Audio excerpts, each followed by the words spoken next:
kadudis, at kape tayo.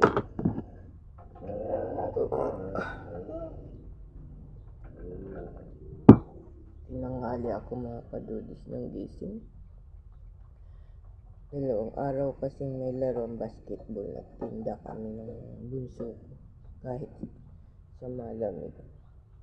Wala kasi akong tangke na magamit sa baseball, di makabili. Gamit kasi ang pera. Sayang naman, mag-iipon na lang. Bawal na kasi yung luma mga kadudis. Bago na ang tangke ngayon. Mayroon naman na tinatawag na refill. Hindi ko naman maparefill. Siguro mag-ipon muna ako. Mga kadudis, maraming salamat sa panonood ninyo sa akin, sa mga video ko. Salamat. At hanggang ngayon tulog na tulog yung bunso ko. Hindi ko kinigising. Salamat siya. Kadudis, maraming salamat sa mga nagsusubscribe sa akin. Salamat sa inyo sa walang sawang panonood nyo. Baba pa din ang followers ko mga kadudis. Kulang pa.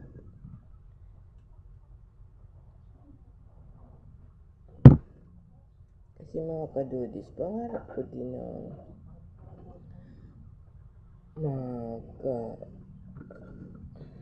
ma-monetize dito sa Facebook.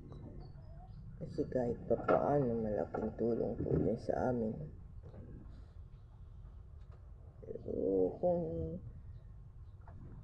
sabi nga ng anak ko, huwag daw akong mainip. Di naman ako mga kadudis na iinip kasi gusto ko naman ang ginagawa ko. Pangarap ko to na mag-vlog, kaya okay lang. Handa ako magtiis.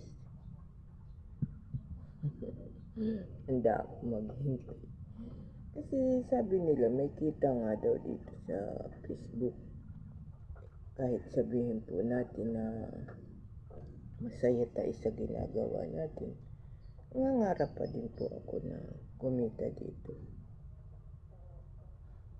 Masaya po ako kasi kung saan nakakarating ang mga vlog ko, video ko. Dahil lang sabi ko nga sa inyo, baka sakaling makita ako ng pamilya ko. Dahil 5 taon lang ako nung mawala sila. Yung tatay ko, talagang alam kong namatay, pero ang nanay ko, hindi ko alam. Kasi 5 taon lang ako. Siguro nga pag nakita ko, hindi ko nakilala. Sabi nila, may kapatid daw akong 2 ron. Hindi ko alam. Siguro nag-asawa na nanay ko ng iba.